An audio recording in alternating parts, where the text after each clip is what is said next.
Hello dear students, Gyansheel school of physics में आप सबका हार्दिक स्वागत है। Today is the part B of my Gauss law lecture series. जैसे आपको मालूम है, इससे पहले मैं आपके पास लेके आया था पार्ट ए, और पार्ट ए और पार्ट बी पर्टिकुलरली उन स्टूडेंट्स के लिए प्रिपेयर किया है जो स्टूडेंट्स मेडिकल एग्ज़ाम या इंजीनियरिंग एग्ज़ाम के लिए तैयारी कर रहे हैं। तो होपफुली जो आज का लेक्चर है बहुत इंटरेस्टिंग रहने वाला है, और इसमें मैंने बहुत इंपॉर्टेंट कॉन्सेप्ट्स के ऊपर क्वेश्चंस पुट अप किए हैं। और आज आपको मैं बहुत एक अच्छा बहुत इंपॉर्टेंट कॉन्सेप्ट डिलीवर करने जा रहा हूँ। तो होपफुली आप उस कॉन्सेप्ट्स को अंडरस्टैंड करेंगे, और डेफिनेटली उस कॉन्सेप्ट्स के बेसिस पे जब भी आपसे किसी कम्पिटिटिव एग्जाम में जो भी क्वेश्चन पूछा जाए, खासकर उस पर्टिकुलर कॉन्सेप्ट जिसको लेके मैं आज आया हूँ, तो you are capable to attend that. और उसमें मैंने बहुत सारे क्वेश्चंस आपको जिस कॉन्सेप्ट्स की आज मैं बात करने जा रहा हूँ, उस कॉन्सेप्ट्स को लेके बहुत सारे क्वेश्चंस इन एग्जाम, जितने भी एग्जाम है आपके पास, चाहे किशोर विज्ञान प्रोत्साहन योजना की बात करें, चाहे एम्स मेडिकल एग्जाम की बात करें, चाहे आप नीट जिसके थ्रू आपका मेडिकल कॉलेजेस में एडमिशन होती हैं, और NITs जैसे जो अपेक्स इंस्टीट्यूशंस हैं इंजीनियरिंग के, उनमें इस तरह के इस कॉन्सेप्ट्स को लेके जो अभी मैं आप डिस्कस करने वाला हूं, तो आप बने रहिए कि आज हम किस कॉन्सेप्ट्स को लेके आए हैं। राइट, तो चलिए स्टूडेंट्स, आज बात करते हैं हम गॉस लॉ के। और गॉस लॉ से पहले सबसे पहले आप स्लाइड्स पे देख रहे हैं कि गॉस लॉ पे जाने से पहले मैं कुछ आपका जो रिलेटिव इलेक्ट्रिकल परमिटिविटी, जिसको हम डाइलेक्ट्रिक कांस्टेंट भी रिकॉल करते हैं, सबसे पहले उस पर बात करेंगे। बहुत स्टूडेंट्स जो कंफ्यूज रहे होंगे कि जो सर ने जो कहा था कि आज हम जो मेरा गॉस लॉ लेक्चर सीरीज का पार्ट बी है, और वी आर टॉकिंग जो हमने किस कॉन्सेप्ट्स को लेके आज बात कर रहे हैं, जो स्टार्टिंग किया है that is the relative electrical permittivity, या आप कह सकते हैं डाइलेक्ट्रिक कांस्टेंट। तो डियर स्टूडेंट्स, इस कॉन्सेप्ट को इंट्रोड्यूस करने का मेरा ऑब्जेक्टिव क्या है, ये जब मैं कुछ न्यूमेरिकल प्रॉब्लम्स या जो कुछ प्रॉब्लम्स लेके आपके पास आऊंगा, तो then you will capable to understand yes this concept का नॉलेज उस न्यूमेरिकल प्रॉब्लम्स को या उस कॉन्सेप्चुअल प्रॉब्लम्स को अटेम्प्ट करने से पहले इसका बेसिक जो जानकारी आपको या अंडरस्टैंडिंग है वो आपको होनी चाहिए। क्लियर? तो आपने जो हमने स्टार्टिंग में जब स्टार्ट किया था, जो आपने बहुत सारी आर्टिकल स्टडी की है अभी तक, तो सबसे पहले हमने कूलम्स लॉ की बात की। Coulomb's law mean interaction between two charges, और उस पे वहाँ से हमने जो इक्वेशन, जो कूलम्स इलेक्ट्रोस्टैटिक या कूलम्स इक्वेशन जो हमने ड्राइव किया, वो हमने इक्वेशन नंबर 1 पे देख रहे हैं। जो F0 है that is 1/4πε0 Q1 Q2 over R square, you know very well. तो क्योंकि this is the Coulomb force when charge is placed in a vacuum, right? This is the case. Equation number 1 में जो case है when charges are placed in a vacuum, and जो equation number 2 आप देख रहे हैं this is the coulomb force when charge is placed in a medium. Okay? तो F0 और F medium जब हम इनका रेशो फैक्टर निकालते हैं, इनके रिलेटिव रेशो ड्राइव आउट करते हैं, तो हम क्या करते हैं F0 ओवर Fm। तो ध्यान दीजिए, बहुत सारे स्टूडेंट्स का कंफ्यूजन मैं आज यहाँ पे और मूव करना चाह रहा हूँ कि बहुत सारे student they get confused Fm over F0 या F0 ओवर Fm। तो हमें किस चीज़ की रेशो लेना है, तो हमेशा इस चीज़ को आज नोट कर लीजिए। जब भी कोई आपके पास कंपैरेटिव स्टडी या जब भी रेशो फैक्टर की बात होती है, जब किसी भी चीज़ का कंपैरिजन किसी दूसरे ऑब्जेक्ट के साथ रहता है, तो सबसे इंपॉर्टेंट होता है जो आपके पास जो ट्रू वैल्यू है, जो ट्रू वैल्यू है ऊपर रहेगी, और जो डिनोमिनेटर में रहेगा उसके बाद जो डिविएटेड या जिसको आप कहते हैं एस्टिमेटेड वैल्यू। राइट? तो हम ध्यान रखिएगा, जो ट्रू वैल्यू है वो ऑलवेज ऊपर रहेगी, और डिनोमिनेटर में जो आपके पास एस्टिमेटेड वैल्यू। तो same case is the here, जो F0 है, F0 is the true value when charge is placed in a vacuum. Right? तो उस वक्त दो चार्जेस के बीच, मान ली दो चार्जेस Q1 और Q2 है, दोनों एक दूसरे के ऊपर जो कितना फोर्स एक्सर्ट कर रहे हैं, तो एक्चुअली जो उस वक्त जो फोर्स होगी that is between in vacuum, that is the case of true value. Right. जब हम उन चार्जेस को किसी मीडियम में प्लेस कर लेते हैं तो क्या होता है, कुछ वैल्यू में चेंज आता है। जो कूलम फोर्स है इन मीडियम क्या हो जाती है, less than compare to the air medium. Okay, तो आपके पास F naught over F M, तो जब हम इसकी इक्वेशंस को इस जैसे डिवाइड करेंगे एफ नॉट से एफ एम को, तो you will get the equation permittivity for medium और परमिटिविटी नॉट फॉर एयर में या वैक्यूम मीडियम, तो that is equal to K. You are also recall that as a relative permittivity. Okay, तो हम दो चीजों के ऊपर आज फोकस करने वाले हैं, दो चीजों के ऊपर फोकस करने वाले हैं। Relative permittivity for medium divide by relative permittivity for air medium, that is equal to K. और आपके पास जो परमिटिविटी फॉर मीडियम के लिए आती है, जो ब्रैकेट में यहाँ पे इनक्लोज्ड है, राइट, एक स्क्वायर बॉक्स में जो इनक्लोज है, दैट इज द के times the permittivity naught for vacuum.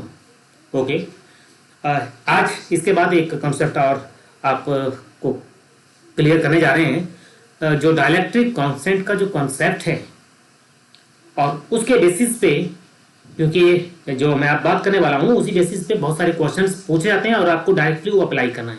अभी तक तो हमने जस्ट ही डेरिवेशन पार्ट सॉल्व आउट किया कि what is the relation between permittivity for medium and permittivity for vacuum, दोनों के बीच का रिलेशन क्या है। और जो रिलेशन है you have to note down, वो जो पॉइंट है वो आप अपनी नोटबुक पे नोट कर लीजिए, जो आपके यहाँ पे रेक्टेंगुलर बॉक्स में इनक्लोज है। ओके, तो one thing to be noted that, मैं इससे पहले कि किसी आगे का कंसेप्ट पे जाऊं, जो डाइलेक्ट्रिक कांस्टेंट पे कुछ ज़्यादा और ज़्यादा इनपुट आपको दूं, तो एक चीज़ आपको बतलाना चाहता हूं। जो स्टूडेंट्स जो है कॉम्पिटिटिव एग्जाम की तैयारी कर रहे हैं, और आप जानते हैं कि to become a doctor not an easy task. बहुत सारे स्टूडेंट्स जो हैं आपके जो है कोचिंग क्लासेस में, चाहे वो राजस्थान कोटा की बात करें, चाहे वो चंडीगढ़ की बात करें, या अदर सिटीज चाहे बेंगलुरु की बात करें, there are huge number of students after 10+2 getting their coaching classes, and there is lot of competition, a huge competition is there in the market। और किसी अच्छे मेडिकल कॉलेज में एडमिशन लेना नॉट एन इजी टास्क। तो उसके लिए आपको बहुत सारी प्रैक्टिस से एक प्री प्लान, एक मैनेजमेंट आपको एक डिजाइन करना पड़ेगा। एक तो स्टूडेंट्स, मैं दो स्टूडेंट्स की बात करता हूँ, एक स्टूडेंट्स होता है जो लेबोरियस होता है बट उसका वेल प्लान नहीं है, और एक स्टूडेंट्स होता है जो लेबोरियस कम प्लानिंग ज़्यादा करता है। तो आपको जब इस एग्जाम के लिए प्रिपेयर करें तो नंबर 1 आपका जो प्लानिंग होना चाहिए वो that should be most appropriate. आपको उस प्लानिंग, अपने मैनेजमेंट पे आपको ज़्यादा फोकस करना पड़ेगा, right. Then you have to pay for the hard work, जब उसके बाद आपको हार्ड वर्क करना पड़ेगा। ओके, तो सबसे इंपॉर्टेंट है प्लानिंग। मैंने पहले भी आपको कहा कि जब आप इस तरह के एग्जाम के लिए कंपटीशन की तैयारी कर रहे हैं, तो जितने भी आपका, जब से आपका फिजिक्स इलेक्ट्रोस्टैटिक्स चला है कूलम्स लॉ से अप टू गॉस लॉ तक, ओके, जितने भी इंपॉर्टेंट पॉइंट्स हैं वो आपको अपनी कॉपी पे नोट डाउन करना है। मैंने बार बार कहा, जब भी कोई लेक्चर्स मैं डिलीवर करता हूँ, और जब मैं हर बार स्टूडेंट्स में कहता हूँ कि this is very very important point, और आप इसको अपनी कॉपी पे नोट डाउन कर लीजिए, क्लियर। चाहे वो आपका इलेक्ट्रिक लाइन्स ऑफ फोर्सेस की कोई खास इंपॉर्टेंट प्रॉपर्टी है, राइट, कोई, जब आपके पास जितनी भी आपके पास इक्वेशंस आई हैं कूलम्स लॉ से लेके अप टू गॉस लॉ तक, जितनी भी आपके पास इक्वेशंस हैं उनको भी एक चार्ट में क्या कर दीजिए, चार्ट आउट कर दीजिए। उनको भी जो पॉइंट इंपॉर्टेंट पॉइंट्स हैं उनको भी चार्ट आउट कर दीजिए। जो मैं कह रहा हूँ, I hope you are understanding. दो चीजें मैं आपको बताने जा रहा हूँ। नंबर 1, जितने भी इंपॉर्टेंट पॉइंट्स हैं उन सबको चार्ट आउट कर दीजिए, मीन एक चार्ट पे उतार लीजिए, क्लियर। जैसे मान लीजिए मैं कह रहा हूं कि इंपॉर्टेंट पॉइंट, जो point Coulomb's force that is between 2 charges के बीच की इंटरेक्शन है, right. If medium is placed then how much change, it mean जो कूलम फोर्स जो है क्या होती है, एक मीडियम डिपेंडेंट फैक्टर है। इस तरह के कुछ इंपॉर्टेंट पॉइंट्स हैं। तो इसके बाद इलेक्ट्रिक लाइन्स ऑफ फोर्सेस कैसी होती हैं, जैसे वो किसी कंडक्टर के सरफेस से पास आउट नहीं करती हैं, कंडक्टर के अंदर इलेक्ट्रिक फील्ड 0 होती है, राइट। तो इस तरह के कुछ केसेस, कुछ इंपॉर्टेंट पॉइंट्स हैं जो आपको नोट डाउन करने हैं कि एक चार्ट पे, और उसके बाद कुछ इंपॉर्टेंट इक्वेशंस। आई होप जो इंपॉर्टेंट इक्वेशंस को भी चार्ट आउट कर लीजिए, चाहे वो कूलम्स फोर्स है, चाहे डाइलेक्ट्रिक कांस्टेंट के रिस्पेक्ट में है, राइट, चाहे वो सुपरपोजिशन प्रिंसिपल्स है, चाहे आपके पास इलेक्ट्रिक फील्ड स्ट्रेंथ की इक्वेशन है, चाहे वो पॉइंट चार्ज का केस है, चाहे वो आपका गॉस लॉ की इक्वेशंस हैं, और डिफरेंट केसेस के लिए चाहे when charge is distributed over the line, over the shell, over the surface of the sphere, right, चाहे आपके पास कोई प्लेनर सिमेट्री के ऊपर चार्ज डिस्ट्रीब्यूशन है। तो इन सब के लिए जो जो इक्वेशंस आपने डिराइव आउट की हैं उन सबको चार्ट आउट कर लीजिए। ओके, तो ये आपके पास में आज बहुत इंपॉर्टेंट टिप्स जो बतलाई आपको, 2 tips, important points note down, जितनी भी इक्वेशंस आती हैं उन सबको चार्ट आउट कर दीजिए। ओके, चलिए प्रोसीड करते हैं अब आगे। जब हम बात करने वाले थे डाइलेक्ट्रिक कांस्टेंट पे, अब यहाँ पे आप देख रहे हैं कि इक्वेशन जो dielectric constant that is a minimum value क्या हो सकती है उसकी, तो मैंने यहाँ पे कैलकुलेट किया है, जो F naught over F maximum mean 2 charges के बीच की मैक्सिमम फोर्स कब होगी। नंबर 1 जो ट्रू वैल्यू है that is between vacuum, charge is place between vacuum, right. तो उस वक्त क्या that is a true value, right, divide by charge is place in medium. तो मीडियम में क्या होता है, मैंने कहा जो मीडियम में जो इलेक्ट्रोस्टैटिक फोर्स क्या होती है, कम होती है कंपेयर टू वैक्यूम या एयर के। क्लियर, किसी एयर के और वैक्यूम के अलावा हम कोई और मीडियम इंट्रोड्यूस करें, मीन्स एयर को छोड़कर कोई दूसरा और मीडियम, वाटर मीडियम इंट्रोड्यूस करें, तो इलेक्ट्रोस्टैटिक फोर्स जो है हमेशा डिक्रीज होती है। जब वो that is the not true value, जो तो उसके नीचे आएगी तो उसकी वैल्यू जो होगा, तो फैक्टर जब आप F naught over F medium divide करते हैं तो you will get the result equal to 1। कब आएगा, when charge is placed in air medium to air medium then result is equal to 1। तो उस वक्त जो है डाइलेक्ट्रिक कांस्टेंट की मिनिमम वैल्यू होगी। क्लियर, अगर मान लीजिए एफ मीडियम कोई और मीडियम इंट्रोड्यूस कर देते हैं, तो एफ मीडियम मीन्स जो नीचे का डिनोमिनेटर फैक्टर जो है वो क्या होता है, लेस, उसकी वैल्यू कम होती, जितनी ज्यादा कम होगी उतना ज्यादा के की वैल्यू उतनी ज्यादा इंक्रीज करेगी। तो you will find out that for medium, जब इन दोनों इक्वेशंस को हम सम अप करें तो वी कंक्लूड दैट जो डाइलेक्ट्रिक कांस्टेंट की वैल्यू है that is always greater than और इक्वल टू 1। इस पॉइंट को नोट डाउन कर लीजिए। ये जो डाइलेक्ट्रिक कांस्टेंट का जो एनालिसिस है, उस एनालिसिस से हमने एक कंक्लूडिंग रिमार्क्स निकाला, जो डाइलेक्ट्रिक कांस्टेंट की वैल्यू कभी भी 0 mean not never less than 1। Dielectric constant की वैल्यू कभी भी 1 से कम नहीं हो सकती। Are you understanding? और डाइलेक्ट्रिक कांस्टेंट की वैल्यू क्या होगी, ऑलवेज इक्वल टू या greater than 1। And what should be the maximum value, तो मैक्सिमम वैल्यू आपको that goes to up to infinity. तो इतने इंपॉर्टेंट पॉइंट्स आज मैंने आपको बताए, तो आप इनको अपनी कॉपी पे नोट डाउन कर लीजिए, क्योंकि ये कई जगह बहुत सारी प्रॉब्लम्स में, बहुत सारे न्यूमेरिकल प्रॉब्लम में, बहुत सारे कॉन्सेप्चुअल प्रॉब्लम्स आपके कभी ना कभी अवश्य ही अप्लाई रहेंगे। ओके, तो उसके बाद अब बात करते हैं, एक प्रॉब्लम्स आपके सामने हैं, और ये प्रॉब्लम्स मैंने आपके किसी मेडिकल एग्जाम से उठा के रखी है। आप पर्टिकुलर ईयर में एक मेडिकल एग्जाम में पूछ लिया गया है। तो क्वेश्चन क्या कहता है कि आपके पास जो है इलेक्ट्रिक फ्लक्स है, we know that electric flux that is the q over epsilon naught, राइट। If charge is placed in a medium then electric flux will. मान लीजिए, जो मैंने एक चीज और इंपॉर्टेंट पॉइंट है, जो गॉस लॉ का जो हम स्टेटमेंट पढ़ते हैं, the electric flux that is equal to q over epsilon naught, जब मैंने कंटेंट क्लियर किया था या कंटेंट जब डिलीवर किया था, तब मैंने कहा था जो q है that is a enclose charge, that is a enclose charge means space के अंदर का जो चार्ज है q, that is a enclose charge. और जो परमिटिविटी नॉट जो है, this is symbolic when in case of vacuum और एयर मीडियम की। तो इट मींस जो गॉस ने जो लॉ दिया था वो किस मीडियम के लिए दिया था, एयर या वैक्यूम मीडियम के लिए। क्लियर? तो अब क्वेश्चन यहाँ पे आपसे पूछा गया है, अगर मान लीजिए इलेक्ट्रिक फ्लक्स में कितना चेंज आता है यदि हम क्या करें, मीडियम चेंज कर दें। मीन पहले जो वैक्यूम था हम वैक्यूम से किसी और मीडियम को चेंज कर देते हैं, वैक्यूम से शिफ्ट कर देते हैं किसी अदर मीडियम में, तो इलेक्ट्रिक फ्लक्स में क्या आएगा, कितना चेंज आएगा। ओके, तो आज इस कंसेप्ट को आप क्लियर करने जा रहे हैं। बहुत अच्छा कंसेप्ट मैं आपको डिलीवर करने जा रहा हूँ आज। ध्यान दीजिए, आप जो इसमें पैरेलल वर्क आप देखिएगा, क्योंकि आपके पास ऑप्शन ए बी सी है, आपको इंक्रीज डिक्रीज और कांस्टेंट। क्लियर, आज इस कंसेप्ट को अंडरस्टैंड कीजिए। जब भी आपके पास ऐसा कोई क्वेश्चन पूछा जाता है कि what should be the value, अगर मान लीजिए आपके पास कोई इलेक्ट्रिक फ्लक्स है और उसको किसी मीडियम में इंट्रोड्यूस कर दिया जाता है, तो what should be the value, increase करेगी, डिक्रीज करेगी या रिमेन सेम।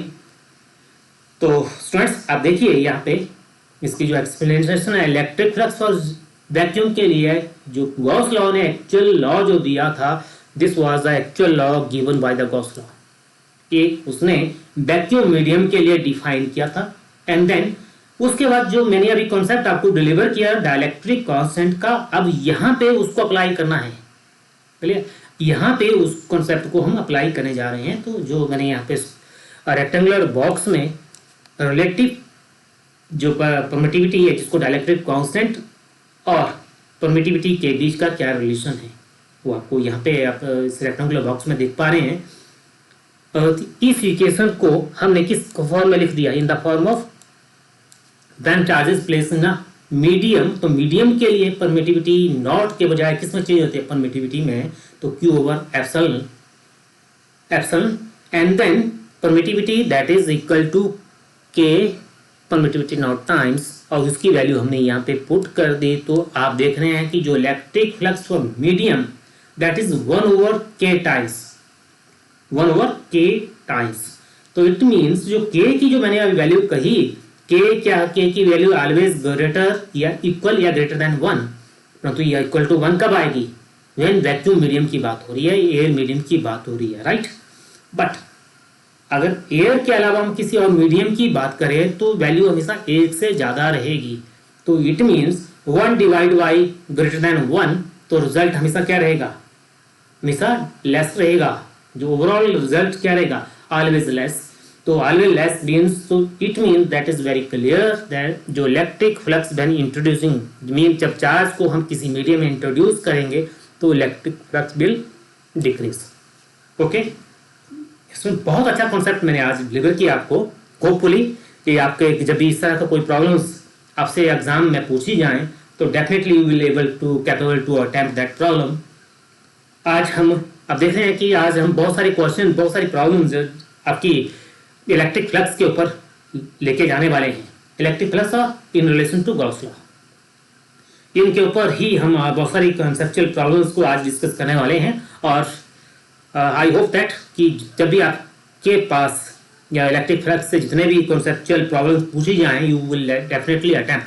पर बात यह है कि आपको जितने भी मैं कॉन्सेप्ट यहाँ पर डिलीवर करने जा रहा हूँ, आप उन कॉन्सेप्ट को ध्यान से अंडरस्टैंड कीजिए और मेरा लेक्चर शुरू से लेके एंड तक देखिए, क्योंकि मैं बहुत इंटरेस्टिंग प्रॉब्लम्स बीच बीच में लेके आने वाला हूँ। क्योंकि आपको मालूम है कि ये सारा का सारा ही आज का जो लेक्चर है पर्टिकुलरली उन स्टूडेंट्स के लिए है जो डॉक्टर बनना चाहते हैं, इंजीनियर बनना चाहते हैं, या किसी अच्छे हाईली रिप्यूटेड इंस्टीट्यूशन में, फॉर एग्जांपल आईसर, नाइसर या आईआईएससी जैसे जो top apex institution of India है, वहाँ पे एडमिशंस अपनी सीट कंफर्म करना चाहते हैं। ये पर्टिकुलरली उन स्टूडेंट्स के लिए है। ओके, अब जो नेक्स्ट कंसेप्ट है, यहाँ भी एक आपको एक बहुत सारे ये कॉन्सेप्ट क्वेश्चंस आपको यहाँ पे मिलने वाले हैं। मैंने बहुत सारी यहाँ पॉइंट्स को यहाँ पे लिस्ट अप कर लीजिए, इन पॉइंट्स को आपको नोट डाउन कर लेना। मैं इनको explain one by one going to be explain that. आप देख रहे हैं, पहले तो पिक्टोरियल पे ध्यान दीजिए। सबसे बेस्ट वे है टू अंडरस्टैंड अपनी थिंकिंग, अपने विजन को क्लियर करने के लिए सबसे इम्पॉर्टेंट जो आपका लर्निंग जो मेथड है, जो टेक्नोलॉजी है, जो ट्रिक्स है, that is the pictorial representation. Pictorial representation से जितना आप अंडरस्टैंड करते हैं, शायद किसी दूसरी चीज़ से आप अंडरस्टैंड नहीं कर पाते हैं। तो इसलिए एक पिक्टोरियल आपके पास है। आप देख रहे हैं कि point charge Q placed, okay. और उसके बाद डिफरेंट सरफेसेस हैं एट जैसे हम जो पॉइंट चार्ज से डिस्टेंस पे, हर डिस्टेंस पे जैसे जैसे डिस्टेंस वेरी कर रहा है, we have draw different surfaces. Okay, तो आप देख रहे हैं कि मान लीजिए मैं बात करता हूँ आउटर सरफेस में। आउटर सरफेस में मैंने क्या किया, एक सरफेस कंस्ट्रक्ट कर दिया। पॉइंट चार्ज की जो सिमेट्री होती है कैसी होती है, that is a spherical symmetry, you know that. जो पॉइंट चार्ज की जो सिमेट्री होती है कैसी होती है, सिमेट्रिक, स्फेरिकल सिमेट्रिक सिमेट्री होती है। जो आउटर स्फीयर है आपके पास, उसके हर पॉइंट पे जो electric field intensity always main same. ये पिक्टोरियल दिखा रही है आपको, E1 E1 E1 E1 at every points. मैंने क्या किया, जो इस पॉइंट से कुछ इलेक्ट्रिक लाइंस कहां से हो रही निकल रही हैं, 1 2 3 4। यहाँ पे आप पिक्टोरियल में देखें 4 इलेक्ट्रिक लाइंस आती है, जो आपके हर सरफेस से उतनी ही लाइन, उतनी ही फिक्स लाइन जो है उस पर्टिकुलर आपके स्फीयर से पास आउट कर रही हैं, जो अंडर कंसिडरेशन है। एंड देन उसके बाद का जो इसके बाद नेक्स्ट जो स्फीयर है, वहां पे आप देख रहे हैं कि जो इलेक्ट्रिक फील्ड इंटेंसिटी जो कॉरस्पॉन्डिंग पॉइंट है, that is E2 E2 E2 means at इस पॉइंट्स, इस सरफेस पे E2 E2 राइट। तो व्हाट दिस इंडिकेट, ये आपको क्या इंडिकेट करता है, जो इलेक्ट्रिक फील्ड इंटेंसिटी, आप इस पॉइंट्स को जो सेकंड पॉइंट है इसको चेक कर लीजिए, electric field intensity at each point of the same surface is always constant. We know that जो इलेक्ट्रिक फील्ड इंटेंसिटी है at each surface mean same surface की बात हो रही है, उसके हर पॉइंट पे इलेक्ट्रिक फील्ड इंटेंसिटी क्या रहती है, कांस्टेंट रहती है। ओके, एंड देन जो दूसरे बात से इसके साथ जो इंपॉर्टेंट केस है, that is but condition is that, condition आपको अप्लाई किया है, आपको उस कंडीशन के ऊपर भी ध्यान देना है। जब इस बात को डिस्कस करें, जब इस तरह के प्रॉब्लम्स को आप कंसिडरेशन में लें, तो आपको इस चीज को भी मद्देनजर रखना है कि that is the case of symmetric. Mean symmetric की वेल डिफाइंड ज्योमेट्री की बात हो रही है। किसकी बात हो रही है, वेल डिफाइंड ज्योमेट्री। मान लीजिए जैसे आपके पास सरफेस, स्फेरिकल सरफेस है, तो that is a well defined geometry. Okay, I hope you understand. जो इलेक्ट्रिक फ्लक्स है, पॉइंट नंबर 1, जो total electric flux, I am talking to total electric flux mean whole, that is always constant. आपके पास point charge है, sphere के अंदर charge place किया, उस स्फीयर से चारों तरफ जो फ्लक्स निकलेगा वो क्या होगा, ऑलवेज कांस्टेंट। उस स्फीयर से निकलने वाला total flux always constant. Very important concept, इसको नोट डाउन कर लीजिए। And the next point you are there, जो थर्ड पॉइंट है इस पे आप फोकस कीजिए at this point. Okay, you see that charge density high near the charge. अब जो इलेक्ट्रिक चार्ज डेंसिटी कहां ज्यादा होगी, नियर द चार्ज। चार्ज के नजदीक जो है इलेक्ट्रिक डेंसिटी ज्यादा होगी। जैसे जैसे चार्ज से हम दूर जाते रहेंगे तो इलेक्ट्रिक डेंसिटी डिक्रीज होती है। अब यहां देख रहे हैं कि आपके पास जो 4 इलेक्ट्रिक लाइंस पास आउट की, आउटर रीजन की अगर बात करें, आउटर सरफेस की जब बात करें, तो 4 इलेक्ट्रिक लाइंस पास आउट हुई, परंतु यहाँ पे हर इलेक्ट्रिक लाइंस एक दूसरे से काफी डिस्टेंस पे हैं। अगर हम इनर सरफेस की बात करें, मान लीजिए हम इस स्फीयर की बात करें, इस स्फीयर की, तो यहाँ पे भी उतनी ही इलेक्ट्रिक लाइंस पास आउट कर रही हैं, परंतु जो क्या है, यहाँ पे जो डिस्टेंस है हर के बीच, वो क्या हो गया, डिक्रीज हो गया। It mean close to close, एक दूसरे के क्लोज आ गई। तो इट मीन जो यहाँ पे जो इलेक्ट्रिक फ्लक्स डेंसिटी है वो हायर है compare to the outer one. Okay, I hope आपने इस कॉन्सेप्ट को भी आज अंडरस्टैंड किया होगा। एंड देन जो लास्ट पॉइंट है, टुडेज द लास्ट पॉइंट, यहाँ पे आपका ग्रीन टेक्स्ट में है, तो for symmetric symmetry uniform charge distribution. अब यहाँ पे मैं इस पॉइंट्स को थोड़ा सा आपको क्लियर करना चाह रहा हूँ। यहाँ पे सिमेट्रिक सिमेट्री का मतलब हुआ a well defined geometry, that may be cubic, that may be sphere. Okay, तो कुछ भी वेल डिफाइंड ज्योमेट्री कुछ भी हो सकती है। तो उस पे जो चार्ज डिस्ट्रीब्यूशन कैसा रहता है, हमेशा यूनिफॉर्म, नॉन यूनिफॉर्म नहीं है। अगर सिमेट्री कैसी है, वेल डिफाइंड सिमेट्री नहीं है, तो there may be the case of non uniform distribution of charges. मान लीजिए मेरे पास ये सरफेस है, राइट, मान लीजिए मेरे पास सिलिंड्रिकल सरफेस है, राइट, इस पेंसिल को आप सिलिंड्रिकल सरफेस मान लीजिए, और इस cylindrical mean this is a well defined geometry. तो इसके ऊपर जो डिस्ट्रीब्यूशन होगा चार्जेस का, over the entire surface of this one, ये हमेशा क्या रहेगा, सेम रहेगा, यूनिफॉर्म रहेगा, कांस्टेंट रहेगा। इस पॉइंट्स को भी नोट डाउन कर लीजिए। ओके, एक कंसेप्ट जो अभी मैं आपको जस्ट एक्सप्लेन करने जा रहा हूँ, इस कॉन्सेप्ट को के बेसिस पे भी जैसे आपके जो प्रीमियर इन एग्जाम हैं, जैसे एम्स, वो उस तरह के एग्जाम में इस तरह का क्वेश्चन एक बार पूछ लिया गया है, राइट। तो इसलिए मैंने प्रॉब्लम भी उठा के यहाँ पे इसको भी डिस्कस करने जा रहा हूँ कि आप देख पाएंगे कि कितने छोटे छोटे से प्रॉब्लम्स हैं, बहुत सिंपल सी प्रॉब्लम्स हैं, but they are all concept. अगर आपके कॉन्सेप्ट क्लियर हैं तो ये problems not a typical problem, कोई ज़्यादा टिपिकल प्रॉब्लम नहीं है। और आप इसका जो आंसर और जो option number A B C D जो भी आपके पास जब एग्जाम में बैठते हैं, you easily tick on that option number A B C इनमें से कौन सा करेक्ट आंसर होगा, तो यू इमीडिएटली वहाँ पे उसको डिफाइन कर पाएंगे। तो आपके पास क्वेश्चन है the total electric flux for a given figure, आपके पास एक फिगर दे रखी है और उस फिगर में आप देख रहे हैं कि there are four charges distributed हैं। और जो गॉसियन सरफेस ड्रॉ किया है, जो गॉसियन सरफेस कहाँ से पास थ्रू कर रहा है, through charge Q3। Okay, through charge Q3 Gaussian surface pass through कर रहा है। बहुत बहुत इंपॉर्टेंट कॉन्सेप्ट डिलीवर करने जा रहा हूं आज।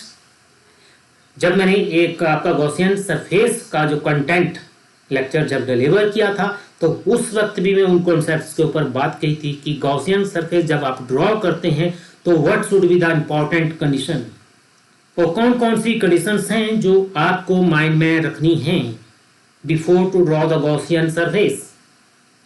अगर स्टूडेंट्स कंफर्म नहीं है तो दोबारा आज फिर कंफर्म कर लीजिए, मैं उनको एक just going to review them. जो इंपॉर्टेंट कंडीशन है, जिस पॉइंट्स पे आप इलेक्ट्रिक फील्ड निकाल रहे हैं तो उस पॉइंट से आपका गॉसियन सरफेस पास थ्रू होना चाहिए। Number 1, that is important condition. You have noted that जो पॉइंट, जिस पॉइंट पे आप इलेक्ट्रिक फील्ड निकालना चाहते हैं उस पॉइंट के थ्रू क्या होना चाहिए, गॉसियन सरफेस पास थ्रू होना चाहिए, नंबर 1। और सेकंड, जो चार्ज है वो चार्ज जो है सरफेस पे नहीं होना चाहिए। Charge should not lies on the Gaussian surface. Okay, तो चार्ज गॉसियन सरफेस के ऊपर रिजाइड नहीं होना चाहिए, that is also important condition. तो चार्ज का होना चाहिए, चार्ज जो होना चाहिए well inside the Gaussian surface, बिल्कुल गॉसियन सरफेस के अंदर इनक्लोज होना चाहिए, यही गॉस लॉ कहता है, राइट। तो इट मींस जो सरफेस पे जो चार्ज लाइज करता है that can not be considered for electric flux, वो इलेक्ट्रिक फ्लक्स के लिए कंसिडरेशन में नहीं रहेगा। I hope you are understanding to me what I would like to explain. ये कौन सी इंफॉर्मेशन आपको मैं देने जा रहा हूं, शायद आप इसको समझ पा रहे हो। मैंने यहाँ पे 2 पॉइंट डिस्कस किए। नंबर 1, जब भी हम इलेक्ट्रिक फील्ड जिस पॉइंट से निकालते हैं तो उस पॉइंट से आपका गॉसियन सरफेस पास थ्रू होना चाहिए, नंबर 1। नंबर 2, और जो गॉसियन सरफेस जब ड्रॉ करते वक्त ध्यान रखना चाहिए कि चार्ज के पास थ्रू नहीं होना चाहिए। मान लीजिए यदि पास थ्रू हो जाता है तो चार्ज जो है इलेक्ट्रिक फ्लक्स को के लिए अकाउंटेबल नहीं है, ये गॉस लॉ कहता है। तो आप यहाँ इस ट्यूटोरियल में देख रहे हैं कि आपके पास जो चार्जेस हैं जो within the Gaussian surface है वो charge Q1 and charge Q2 है। Charge Q1 and charge Q2 है जो गॉसियन जो इलेक्ट्रिक फ्लक्स के लिए अकाउंटेबल है। Q3 नहीं रहेगा क्योंकि Q3 जो कहाँ लाइज कर रहा है, ऑन द सरफेस, और Q4 ऑलरेडी आउटसाइड था, है सरफेस से बाहर है, राइट। जो टोटल इलेक्ट्रिक फ्लक्स, अब आपके पास A B C ऑप्शंस हैं, तो टोटल इलेक्ट्रिक फ्लक्स जो होगा that is due to charge 1 and charge 2। Okay, तो this is the option number, क्योंकि Gauss law that state that charge enclose कौन कौन सा चार्ज है, Q1 और Q2। तो Q1 Q2 you know that charge is scalar quantity, scalar है तो सिंपल अलजेब्रा रूल्स को फॉलो करते हैं तो दोनों का एडिशन डिवाइड वही epsilon naught. Okay, another question similar problem is there. इसी सिमिलर प्रॉब्लम्स को लेके क्वेश्चन और है, और इस तरह का क्वेश्चन भी आपका एम्स जैसे रिप्यूटेड एग्जाम में पूछ लिया गया है। अब आप देख रहे हैं कि सिमिलर केस है जो अभी हमने पहले डिस्कस किया, इसी सिमिलर नेचर का एक केस यहाँ भी है। आपके पास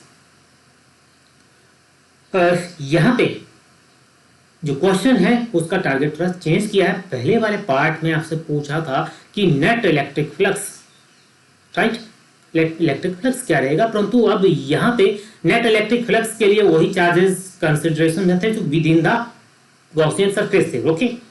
but there is the case of net electric field. अब यहाँ पे एक कंसेप्ट आप और क्लियर करने जा रहे हैं, यहाँ पे एक कंसेप्ट और क्लियर करने जा रहे हैं, क्योंकि कभी भी इस तरह का क्वेश्चन आपसे पूछा जा सकता है, इसलिए मैं यहाँ पे एक क्वेश्चन पुट डाउन किया है ताकि आप उस कंसेप्ट को भी अंडरस्टैंड कर पाएं। अगर मान लीजिए आपसे क्वेश्चन पूछा था net electric flux, sorry net electric field experience by charge Q3 charge कितनी है नेट इलेक्ट्रिक फील्ड एक्सपीरियंस करेगा, तो यहाँ पे जो Gauss law is not applicable is there. अब फिर कॉन्सेप्ट से आते हैं। मैंने कहा जो कूलम्स लॉ जब आपने स्टडी किया, जो Coulomb's law tells us about the interaction between two charges, what happen if charges there more than 2। उस सिस्टम में अगर 2 से ज्यादा चार्जेस होते हैं तो व्हाट हैपन, तो बी उस केसेस में be lead to superposition principle. तो उस केस को कौन लीड करता है, सुपरपोजिशन प्रिंसिपल। और superposition principle you know that, superposition principle क्या कहता है, उसने किसी इनक्लोज चार्ज की बात नहीं किया है, उसने कहा जितने भी number of charges interacting in the system, अब ये पूरे सिस्टम में चार्जेस हैं, 4 charges are there in the system, 1 2 3 4, इस सिस्टम में 4 चार्जेस हैं और एक चार्ज के ऊपर कितनी इलेक्ट्रिक फोर्स लग रही है वो वैल्यूएट करना है। I hope you are understanding. और बहुत सारे स्टूडेंट जो इस वक्त उस कॉन्सेप्ट पे जा रहे होंगे कि उनको सुपरपोजिशन प्रिंसिपल की जो स्टेटमेंट है वो क्या कहती है, जो नेट इलेक्ट्रिक फील्ड होती है वो क्या होती है, that is equal to vector sum of algebraic sum of all electric field vectors. जितने भी फील्ड वेक्टर्स हैं उस पॉइंट पे जो एक्ट करते हैं उन सब का क्या होता है, एल्जेब्रिक सम होता है।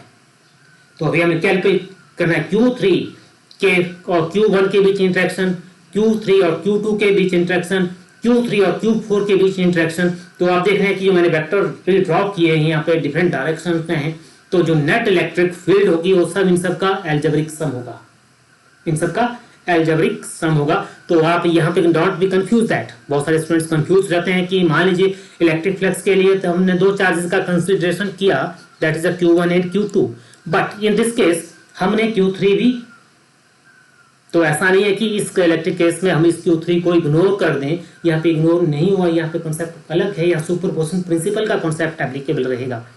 तो ऑप्शन नंबर ए।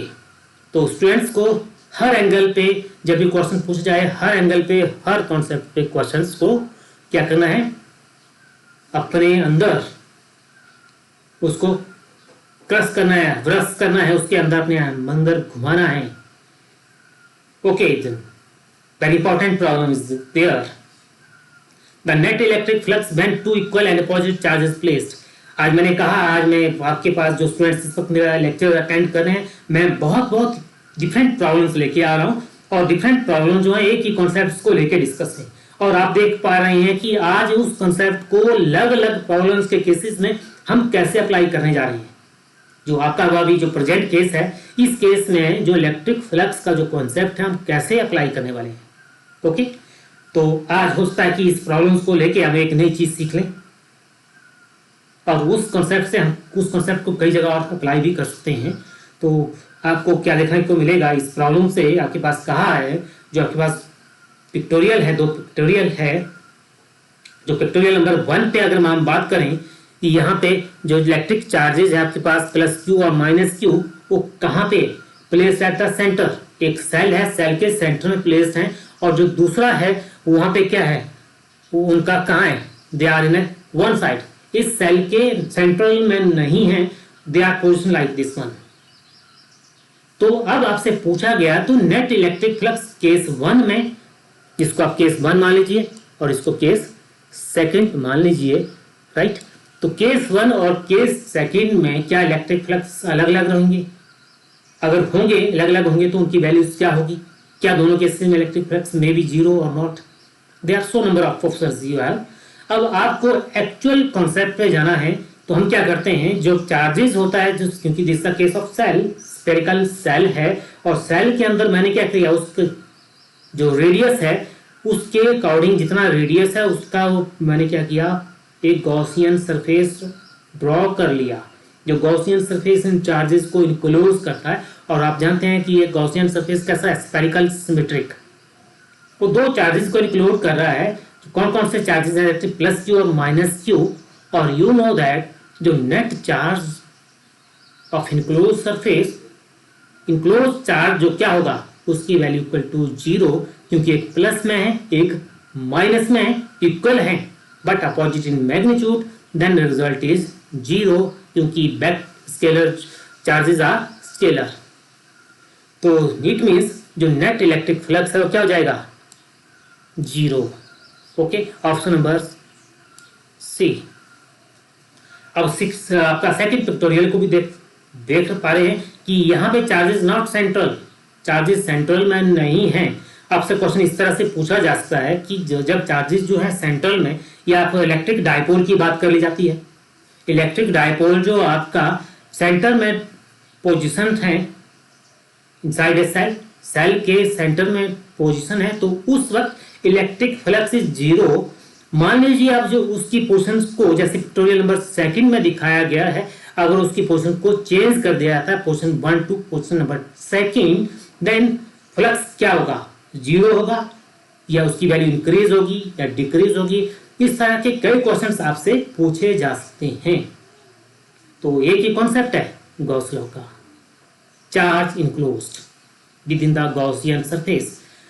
गॉसियन सरफेस के अंदर का जो चार्ज इनक्लोज कितना है, और यू नो दैट जितना भी चार्ज होगा उनका सबका क्या होता है, that is a scalar quantity, और स्केलर सिंपल अलजेब्रा। तो एक की नेचर पॉजिटिव एक की नेगेटिव है, तो नेट चार्ज इज जीरो। तो here is again it means आपके पास चाहे इलेक्ट्रिक डायपोल कहीं भी पोजिशन है, but it should be with in the Gaussian surface, Gaussian surface के अंदर इनक्लोज होना चाहिए, राइट। तो हर केस डायपोल के केस में जो इलेक्ट्रिक फ्लक्स रहेगा वो जीरो रहेगा। ओके, एंड देन आपके पास एक पिक्टोरियल और है, एक क्लोज सरफेस है, और आपको मालूम है कि जो गॉस लॉ का केस है वो क्लोज सरफेसेस के केसेस के लिए है। इसके बाद हम ओपन सरफेसेस के ऊपर भी बात करने वाले हैं, क्योंकि आज आप एक कॉन्सेप्ट नहीं, एक तीन कॉन्सेप्ट पे मैं आज बात करने वाला हूँ। अभी तो सिंगल कॉन्सेप्ट नंबर 1 पे बात हो रही है, इलेक्ट्रिक फ्लक्स पे, राइट, और वो भी क्लोज सरफेस की बात हो रही है। तो इसके बाद हम ओपन सरफेस की बात करने वाले हैं, राइट, और उसके बाद कुछ और प्रॉब्लम्स को लेके आने वाले हैं। तो आज का जो लेक्चर रहेगा आपको मेनली तीन कॉन्सेप्ट्स को कवर करने वाले हैं आज के लेक्चर में।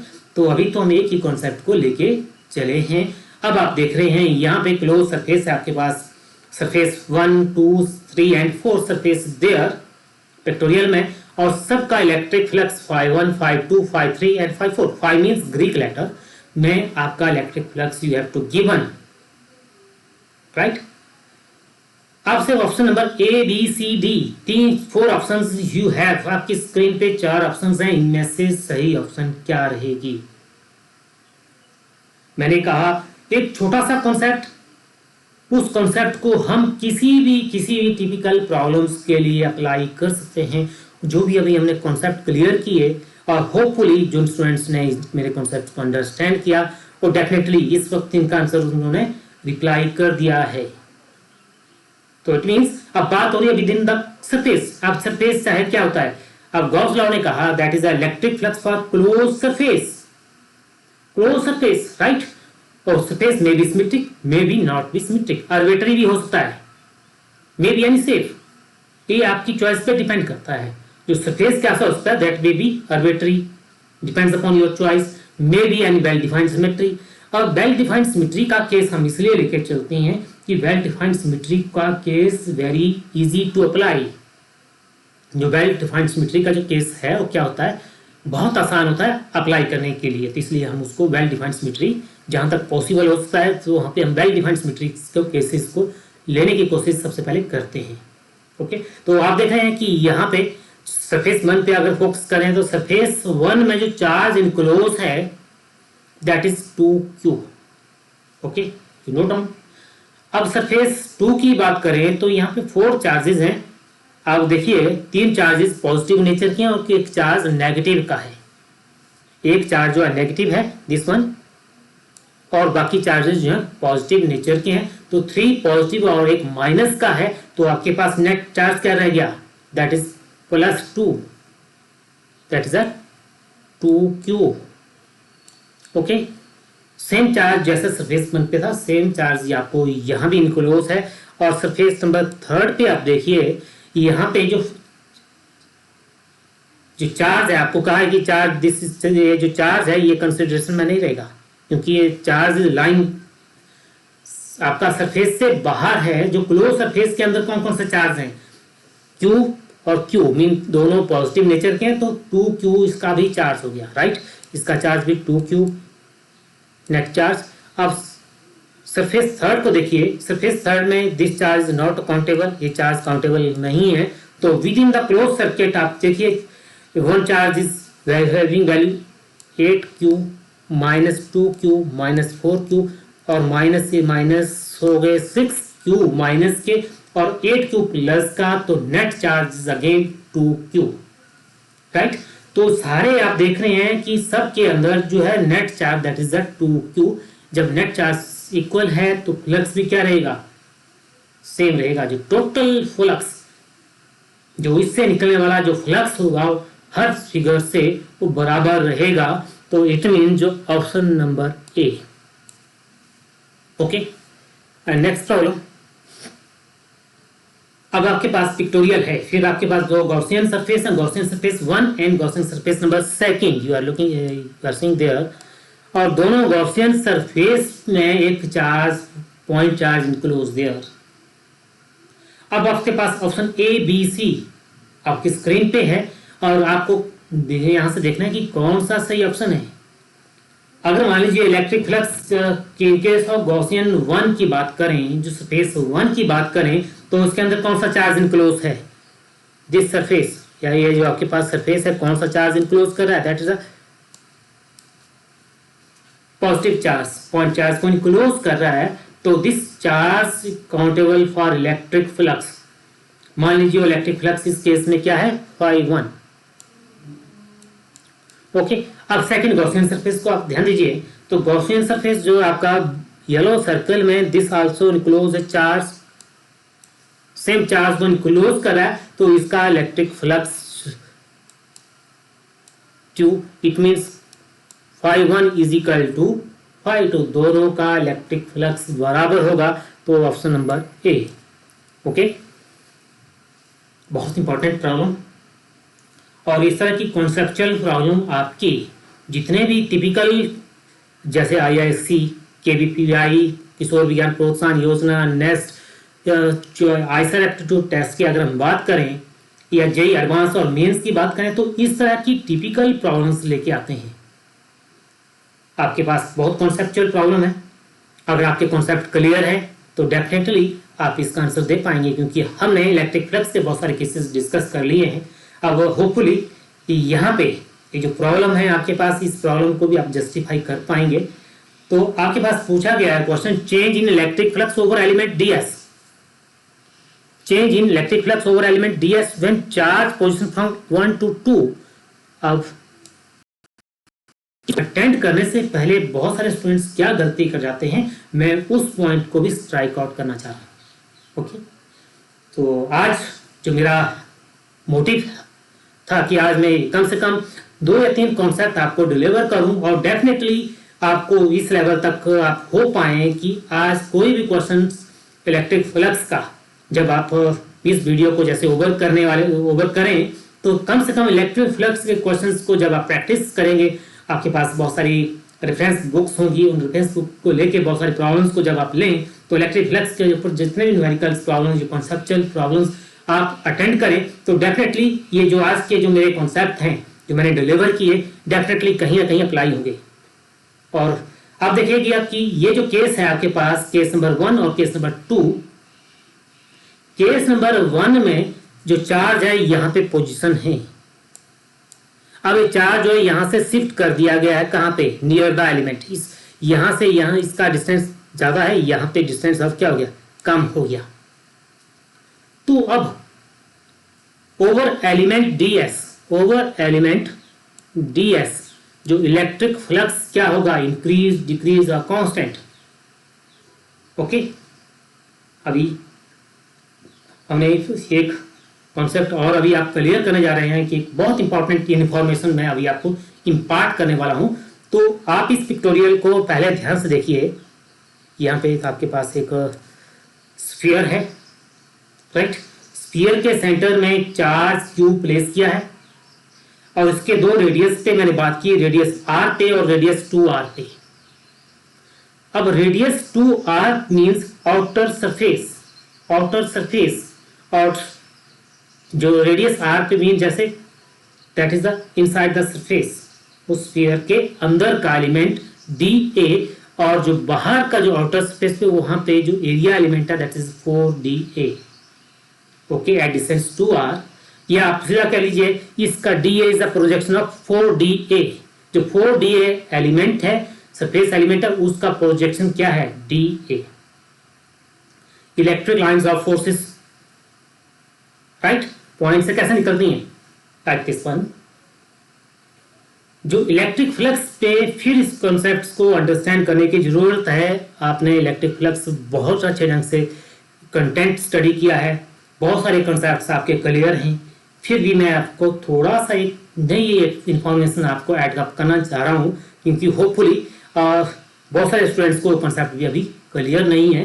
तो उस कॉन्सेप्ट को लेके भी हम डिस्कस करने वाले हैं। Electric flux that is the surface integral of EdA, that is the Q over epsilon naught, right? This is a mathematical formula of electric Gauss law.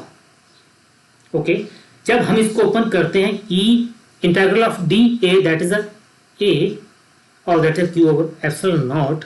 अब आप यहाँ पे मैं जो जिस चीज के ऊपर फोकस करने जा रहा हूँ वो किस पॉइंट पे फोकस करने जा रहा हूँ, क्योंकि ऐसा केस पहले लिया है हमने। किस केस में, this one is the case जो आप देख रहे हैं कि सेंटर से हर स्फीयर से क्या निकले, equal number of electric lines pass out कर रही है, equal number of lines pass out कर रही है। परंतु जो इलेक्ट्रिक फ्लक्स डेंसिटी और नियर का चार्ज ज्यादा है, जैसे इस चार्ज से हम दूर जाते हैं तो इलेक्ट्रिक फ्लक्स डेंसिटी क्या हो रही है, डिक्रीज। ओके, अब इस कंसेप्ट को देखिए। अब यहाँ पे जो आउटर सरफेस एलिमेंट है, यहाँ भी नंबर ऑफ इलेक्ट्रिक लाइंस कितनी पास आउट करें, 1 2 3 4 लाइंस इन दिस केस। और जो DA एलिमेंट है वहां भी कितनी है, 4 इलेक्ट्रिक लाइंस पास थ्रू करें उस एलिमेंट से भी। तो यहाँ एक चीज कांस्टेंट है, कौन सी है इस फार्मूला में देखिए, तो one is constant that is E। Electric field outer surface में भी वही उतनी है, उतने अमाउंट की electric field inner surface mean DA element और पे भी उतने ही हैं। अब अगर हम इलेक्ट्रिक फ्लक्स इस पॉइंट पे मान लीजिए इस एलिमेंट पे निकालें φ1 पे, और यहाँ पे इलेक्ट्रिक फ्लक्स φ2 कंसिडर कर लें, तो φ1 is not equal to φ2, right, नहीं है, क्योंकि यहाँ पे इलेक्ट्रिक E की वैल्यू तो कांस्टेंट है, बट चेंज इज देयर। यहाँ पे एरिया एलिमेंट ज्यादा हो गया, यहाँ पे कम है। तो यहाँ पे E इंटू एरिया एलिमेंट, तो यहाँ पे जो A की वैल्यू है वो ज्यादा है, इस केस में A की वैल्यू ज्यादा है, तो यहाँ पे इलेक्ट्रिक फ्लक्स क्या होगा, ज्यादा होगा, और इस पॉइंट पे इलेक्ट्रिक फ्लक्स कम होगा, क्योंकि यहाँ पे जो एरिया एलिमेंट है उसका साइज कम है।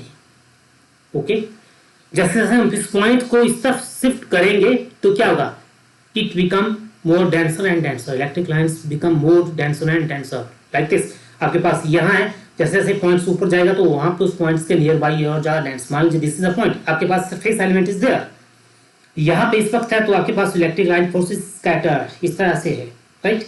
जब इस पॉइंट्स को ऊपर शिफ्ट कर दिया जाए तो this one, right. I hope you understand. अब इस कॉन्सेप्ट को आप लेके चलिए तो यहाँ पे जो ऑप्शन नंबर 1 है, इंक्रीज, इलेक्ट्रिक फ्लक्स इंक्रीज होगा।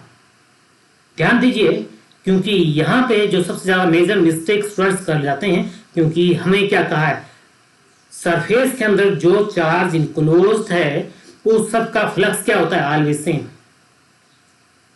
अभी तक जो हमने कंटेंट डिलीवर किया या कहीं भी किसी टेक्स्ट बुक में पढ़ा तो मोस्टली हमें यही पढ़ने को मिलता है, या क्या, जब with in that surface area अगर कोई चार्ज इनक्लोज है जैसे कहीं भी है, तो उसका जो टोटल फ्लक्स होगा हमेशा कांस्टेंट रहता है, जैसे केस हमने अभी डिस्कस किए, राइट। जैसे यहाँ पे केस डिस्कस किया, चार्ज इज सेंट्रल और charge is located at anywhere but with in the sphere, जो टोटल फ्लक्स है उसका अमाउंट क्या रहेगा, हमेशा कांस्टेंट रहेगा। तो अब तक हमने स्टडी किया, इसीलिए मैं क्वेश्चन यहाँ पे पिकअप किया है। अब बात कहाँ की हो रही है, टोटल सरफेस एरिया की नहीं हो रही है, इंटायर फ्लक्स की बात नहीं हो रही है, यहाँ पे सिर्फ किसके ऊपर बात की है, ds की। आई होप यू अंडरस्टैंडिंग। तो यहाँ पे जब ये पॉइंट यहाँ से शिफ्ट हो गया तो यहाँ पे क्या होगा, इस एलिमेंट से, क्योंकि अब एरिया एलिमेंट कांस्टेंट है, तो जैसे जैसे जाएंगे तो इलेक्ट्रिक लाइंस की डेंसिटी क्या हो जाएगी, इलेक्ट्रिक फील्ड की डेंसिटी क्या हो जाएगी, इंक्रीज हो जाएगी। यहाँ पे एरिया सेम बट जो डेंसिटी हो क्या हो जाएगी, इंक्रीज हो जाएगी। तो यहाँ पे वो क्या हो जाएगा, मोर नंबर ऑफ लाइंस जो है इस एरिया एलिमेंट से पास थ्रू करेंगी। जब आपके पास यहाँ पे है तो आपके पास, मैं इसको एक just I would like to draw that one, I hopefully I will draw. तो यहाँ पे ये आपके पास इलेक्ट्रिक लाइंस ऑफ फोर्सेस कुछ यहाँ से पास आउट कर रही हैं, यहाँ से,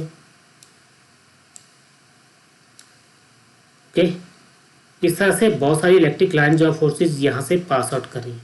जैसे से पॉइंट्स जो है नजदीक जाएगा तो more and more electric lines are passing through this surface element, okay. तो जिससे वजह से क्या होता है, इसकी जो इलेक्ट्रिक फ्लक्स डेंसिटी इंक्रीज हो जाएगी, तो इलेक्ट्रिक फ्लक्स डेंसिटी, ओके, और area same but electric number of electric पास जो लाइन है उस वक्त उसके चांसेस ज्यादा हैं, okay. Next problem is that two charges are arranged as shown in the figure। तो नेट सरफेस यहाँ पे दिया है, for which surface net flux is zero, कौन सा सरफेस जिसके लिए इलेक्ट्रिक फ्लक्स जो है जीरो होगा। आपके पास ऑप्शन दी हैं, कौन सी सही ऑप्शन रहेगी। आप पहले पिक्टोरियल को देखिए और देन ट्राई टू अंडरस्टैंड। आपके पास यहाँ पे 4 सरफेस हैं, A B C D, okay. A surface charge A को इनक्लोज मीन पॉजिटिव चार्ज को इनक्लोज कर रहा है, सरफेस बी नेगेटिव चार्ज को इनक्लोज कर रहा है, सरफेस सी, अब देखिएगा इंटायर सरफेस पे नजर दीजिए, there is no charge, surface C does not enclose any charge and surface D पे भी आप ध्यान दीजिए, surface D also does not enclose any charge, clear. तो इलेक्ट्रिक फ्लक्स के केस में क्या होता है, जब सी और डी में there is no charge enclose, it means Q equal to 0।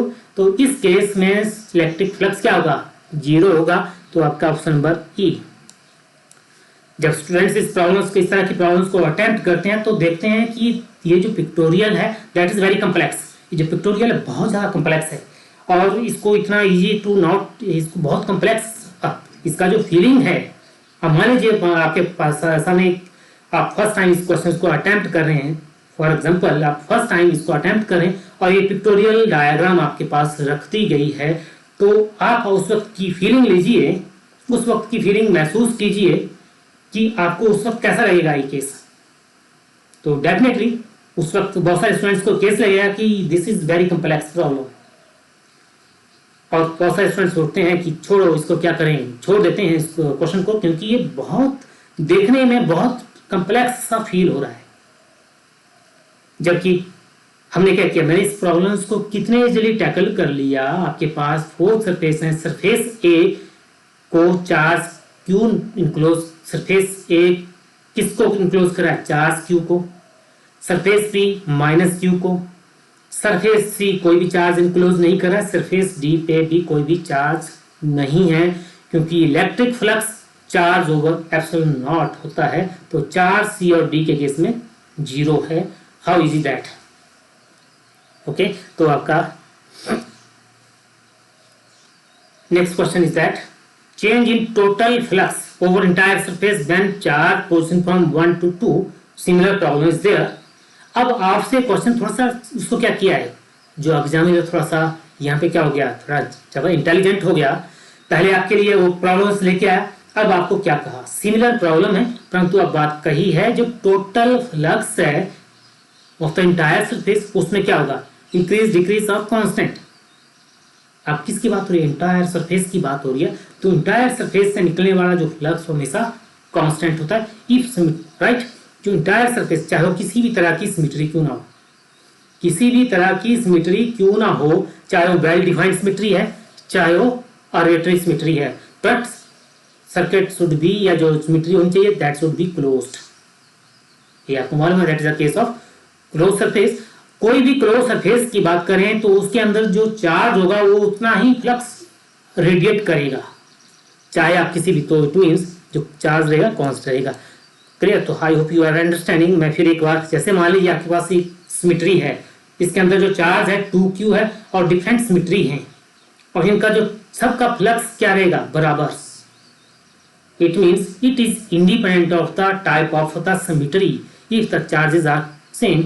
यदि चार्ज सरफेस सिमेट्री के अंदर जो सर्किट है उसके या जो क्लोज सर्किट है या उसके अंदर क्लोज सिमेट्री के अंदर जो चार्ज की वैल्यू अभी सेम है, तो किसी कोई भी सिमेट्री है, कोई भी सरफेस है, तो सबके लिए जो है फ्लक्स बराबर रहता है। ये we conclude from this. Okay, next problem is that a hollow cylinder encloses the charge Q. आपके पास एक hollow cylinder you have to given और उसके अंदर चार्ज क्यू निकलोज है if why is the electric flux of curved surface area. जो आपके पास जो सिलेंडर है, आपके पास जो सिलेंडर है इसका जो कर्व्ड सरफेस एरिया है उसका फ्लक्स फाई दिया है, देन सरफेस एरिया, आपका जो प्लेन सरफेस एरिया है इसका फ्लक्स कैलकुलेट करना है। जब आपको गॉस लॉ का एप्लीकेशन हमने स्टडी किया था, जब सिलिंड्रिकल का कॉन्सेप्ट आया था, तो आपको मैंने क्या कहा था, सिलिंड्रिकल को थ्री पार्ट्स में डिवाइड किया।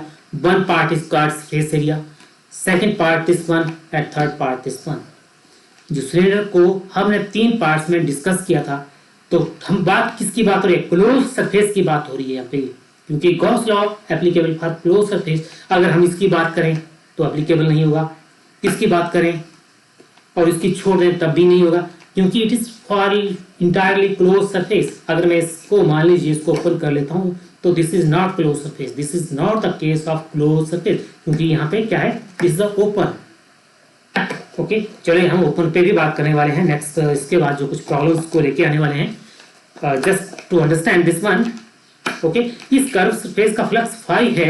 आप देख रहे हैं कि यहाँ पे जो प्लेनर सिमेट्री है और ये प्लेनर सिमेट्री दोनों बराबर हैं, जितना फ्लक्स यहाँ पे होगा उतना फ्लक्स यहाँ पे होगा। ओके, तो हम क्या करते हैं, जो total flux of this cylindrical part, total cylindrical body का flux of this curved surface area, right, plus this in सब का सम अप कर लिया तो आपके पास total flux that is equal to 5v। You have to given 5 क्योंकि ये आपके पास गिवन है प्रॉब्लम में, और 5a is equal to 5c क्योंकि दोनों की planar equal similar planar symmetry है, तो आपके पास दिस वन। और q total, you know that जो इलेक्ट्रिक फ्लक्स है क्लोज सरफेस की जिसकी मैं बार बार बात कर रहा हूँ, वो हमेशा क्या रहता है, constant q over epsilon not, हमेशा कांस्टेंट रहता है। क्लियर? तो उसकी वैल्यू जब हमने यहाँ पे एडजस्ट की और यहाँ से 5a कैलकुलेट कर लिया तो आपके पास दिस 1 2, तो आपके पास option number A is there. Okay, तो how is that,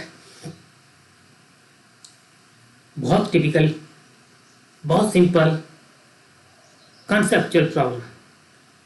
In the air the value of electric flux emitted per unit positive charge। छोटे छोटे से कॉन्सेप्ट हैं, ये कॉन्सेप्ट मैंने स्टार्टिंग से एक्सप्लेन किए हैं और जब भी जरूरत पड़ी और जब भी मेरे ध्यान में आया तो मैंने हर उसी पॉइंट्स को अपने लेक्चर या जो जब भी मैं कंटेंट डिलीवर करता हूँ तो उस कंटेंट को पॉज देके उस पर्टिकुलर पॉइंट्स के ऊपर फोकस करता हूं। तो आज बात हो रही है in the air the value of electric flux emitted from unit test charge. तो बहुत सारे स्टूडेंट्स जो यहाँ पे मिस्टेक कर जाते हैं, क्योंकि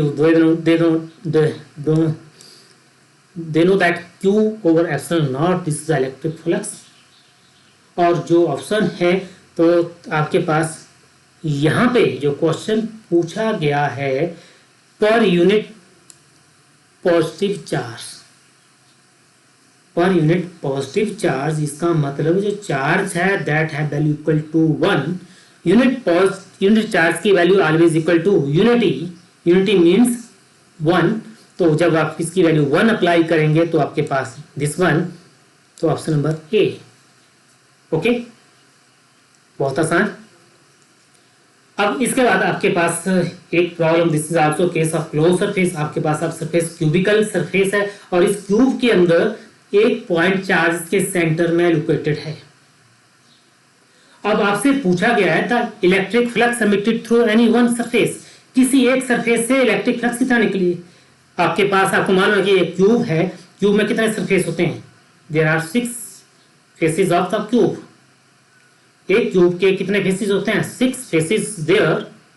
जैसे मान लीजिए ये मेरे पास एक दिस नोटबुक, इसके दिस इज आल्सो एक क्यूब, इसको क्यूब मान लीजिए, इसका one face is there, one face is there, one there and one is this one surface आपका यहाँ पे और वन सरफेस इज देयर। तो इसके जो टोटल सरफेस कितने हैं, 6 सरफेस हैं, राइट।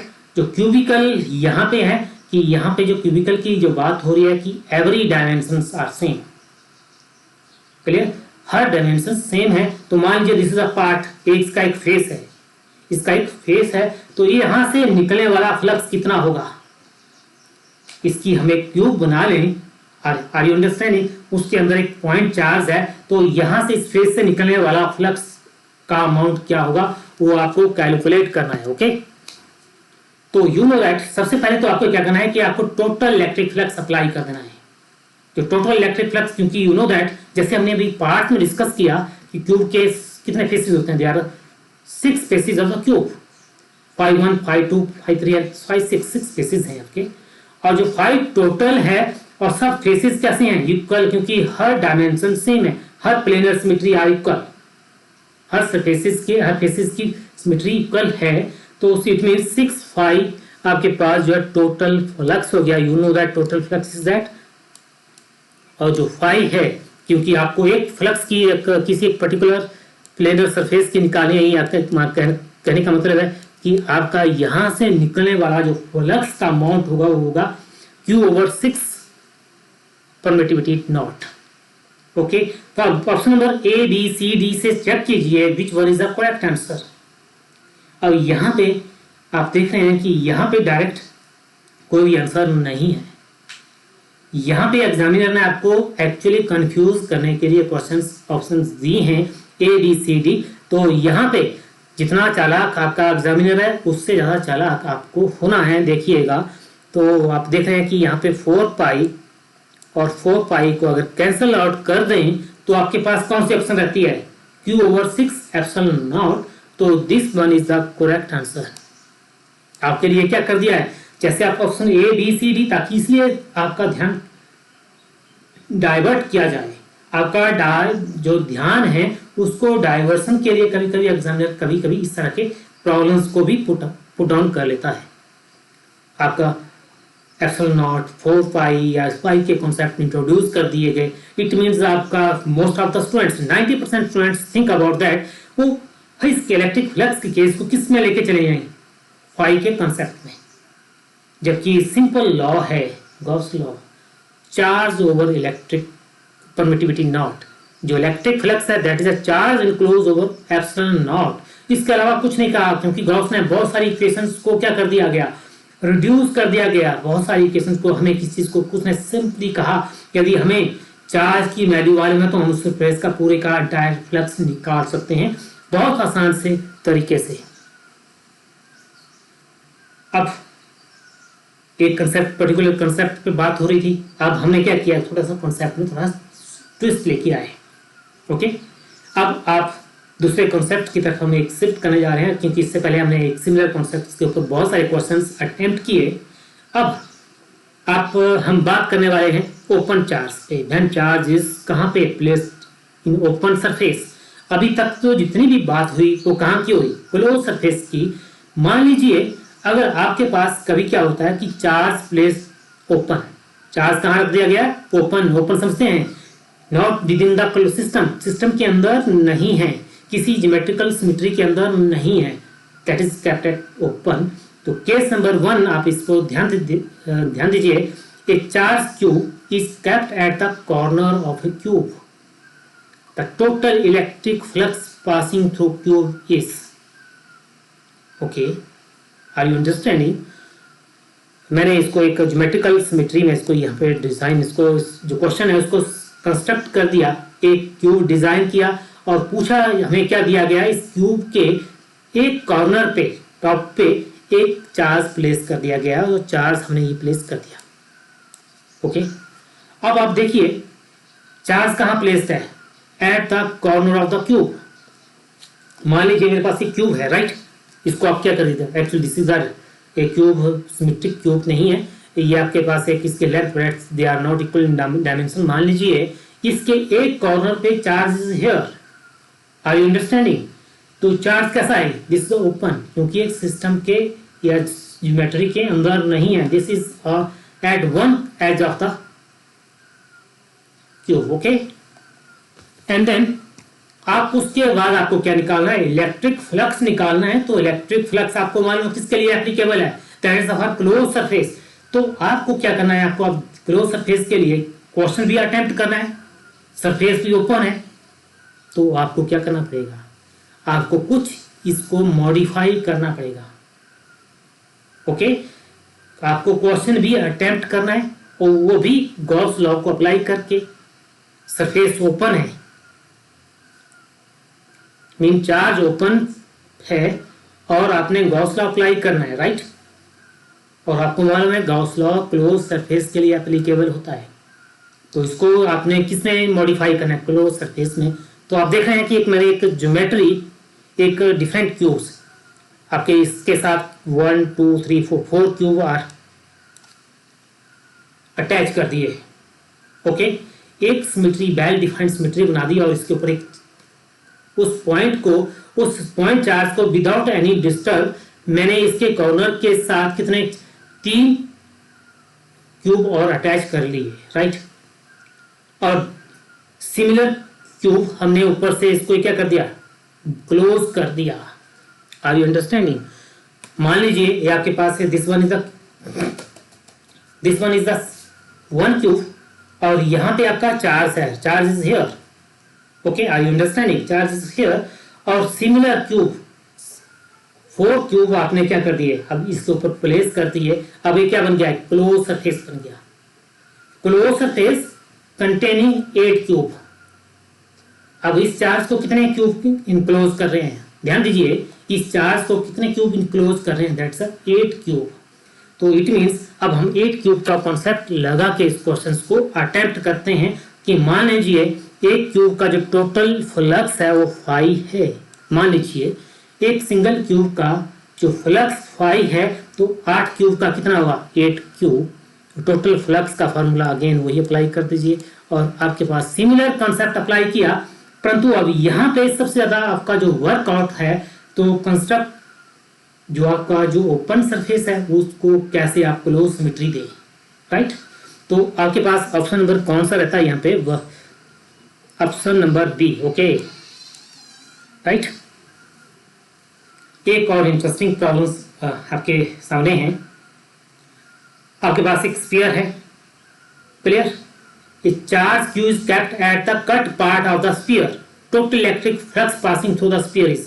तो आपने उससे कितना फ्लक्स निकला है, आपके पास एक स्फीयर है, राइट। आपके पास स्फीयर समझते हैं, जैसे आपके पास क्रिकेट का बॉल है, क्रिकेट का बॉल है, तो उस बॉल का अपर एरिया जो है, अपर कुछ सरफेस मैंने क्या कर दिया, कट कर दिया, प्लेनर कट कर दिया और उसके ऊपर चार्ज प्लेस कर दिया, उसके ऊपर क्या कर दिया, चार्ज प्लेस कर दिया। तो यू नो दैट एक चार्ज क्या है, ओपन सरफेस है, this is a open surface, और you know that Gauss law open surface के लिए एप्लीकेबल नहीं है। तो हमें क्या करना पड़ेगा, एक अनदर सिमिलर नेचर का एक और सरफेस एरिया और उसको उस तरह से इनक्लोज कर दिया। जब इनक्लोज कर दिया, मान लीजिए इसका फ्लक्स आपका फाई है और उसका फ्लक्स भी फाई रहेगा, क्योंकि दोनों क्या हैं, सिमिलर सिमेट्री हैं। दोनों मैंने क्या कंसीडर किया, सिमिलर सिमेट्री। मैं डिफरेंट सिमेट्री भी ले सकता हूं, बट तो प्रॉब्लम क्या होती है, ज्यादा कॉम्प्लेक्स हो जाएगी, इसलिए सिमिलर सिमेट्री को यहाँ पे कंसीडर कर लिया। एक सरफेस को उतने ही एरिया का कट कर दिया, उसको क्या कर दिया, क्लोज सरफेस बन गया। तो अब total flux of that symmetry that is a 5 + 5 that is a 2π, और total flux you know that this one. तो यहां से जो आपको फाई निकालना है तो आप कैलकुलेट कर सकते हैं। तो ऑप्शन नंबर आपके पास ए। ओके, अब देखा है कि कितने इंटरेस्टिंग क्वेश्चंस हैं और होपफुली बहुत सारे स्टूडेंट्स इसका बेनिफिट भी ले पा रहे हैं, क्योंकि आज उनके बहुत सारे कंसेप्ट्स क्लियर हो रहे हैं कि आप इस तरह से कोई भी प्रॉब्लम, क्योंकि ये प्रॉब्लम्स मेडिकल एग्जामिनेशंस में कई बार उठा, जितने भी आपके पास नीट या AIPMT जिसको पहले रिकॉल करते थे, एम्स के हैं, जिप मेयर के जो हैं, आपका जितने भी रिप्यूटेड इंस्टीट्यूशंस हैं, आईसर जैसे, उनमें इस तरह की प्रॉब्लम्स कई बार पूछी गई हैं। तो इस तरह से आपका केस जो हमें जनरलाइज कर रहा हूँ, आपका जो विजन है कि जनरलाइज कर रहा हूँ bye presenting the different cases.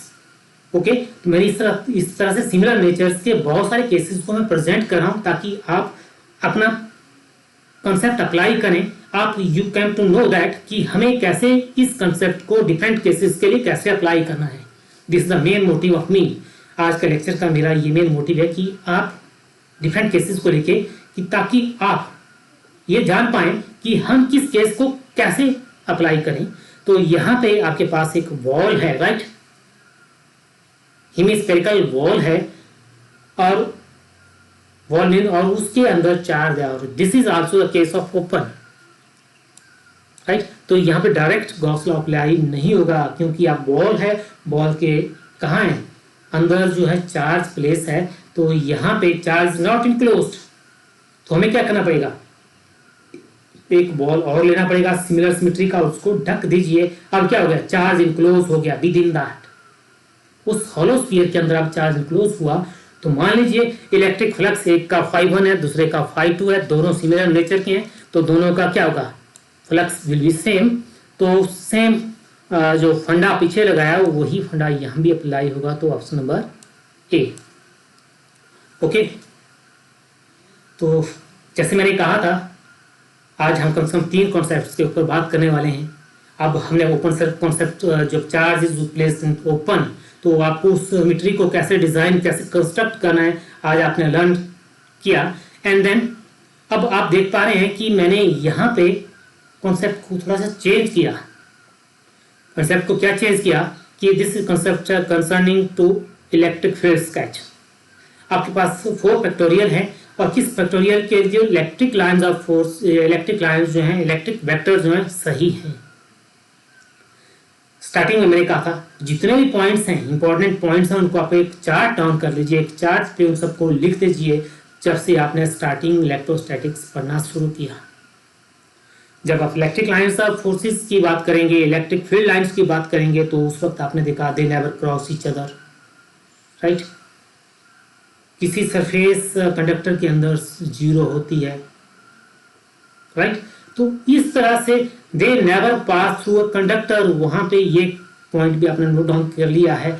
जब इस तरह केस आते हैं तो आप उस चार्ट को ओपन कर लीजिए in front of you, and जितनी भी केसेस हैं इलेक्ट्रिक फील्ड लाइंस के, उन पॉइंट्स को एक बार रिव्यू कर लीजिए, और रिव्यू करने के बाद इस पिक्टोरियल को चेक कीजिए कि यहाँ सही आंसर क्या होगा, and hopefully you will definitely attempt that one, और आप सही कहेंगे कि option number C is the correct answer.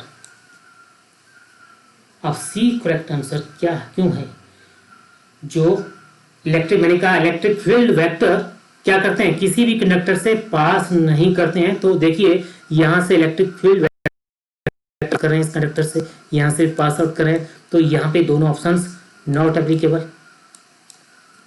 यहाँ भी आप इस ऑप्शन नंबर डी पे आप चेक करें, यहाँ भी इलेक्ट्रिक वेक्टर पास हुआ यहाँ पे, तो this option is also not applicable.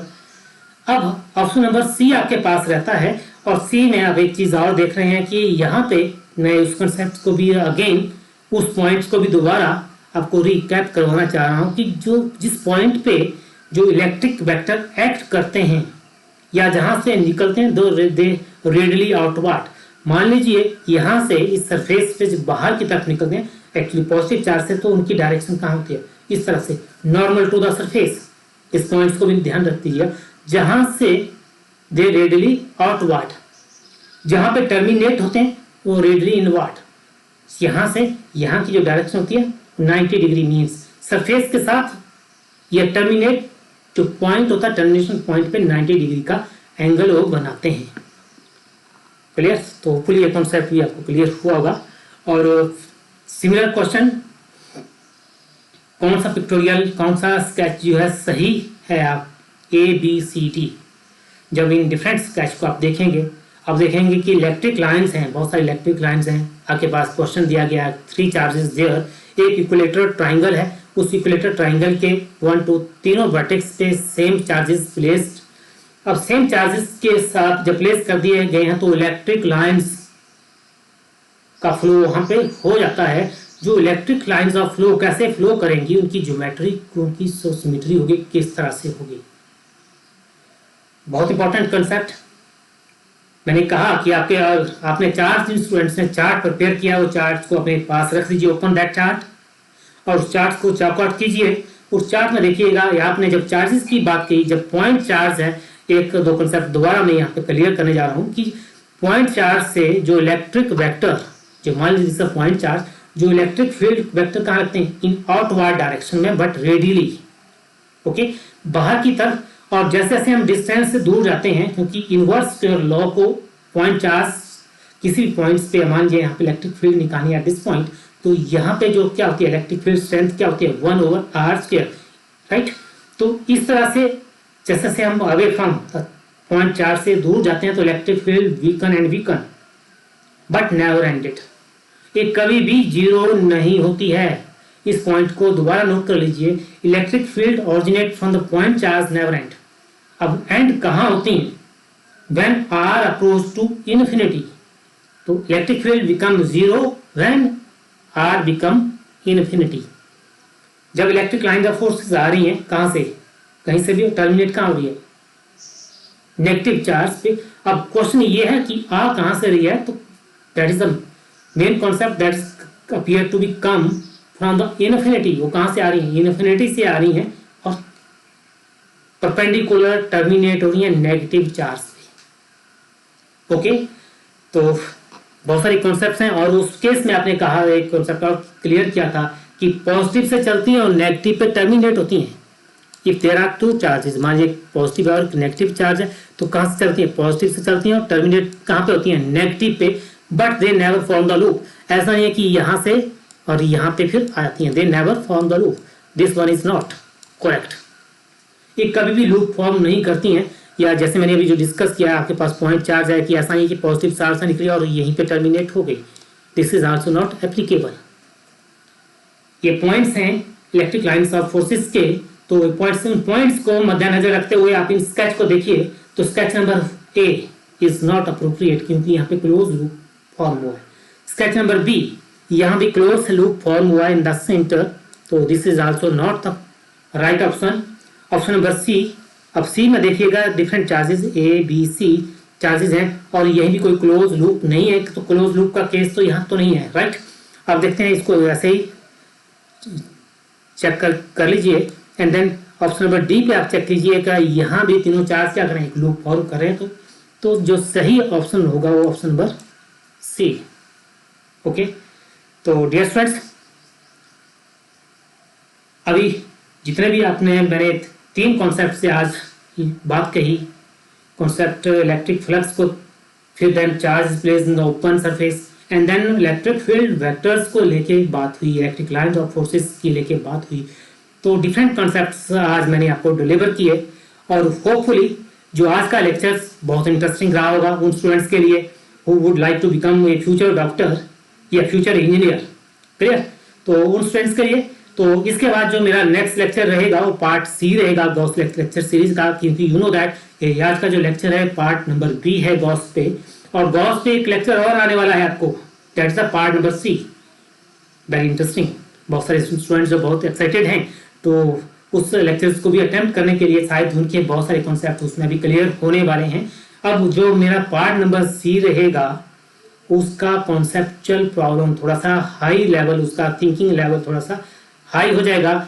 उसका मैंने एक एग्जांपल आपके पिक्टोरियल पे इस वक्त आपकी स्क्रीन के सामने है, मैं इसको अभी एक्सप्लेन नहीं करूंगा क्योंकि दिस इज ये आपका पार्ट नंबर सी का केस है, राइट। तो इसी तरह के क्वेश्चंस मैं पार्ट नंबर सी में लेके आऊंगा।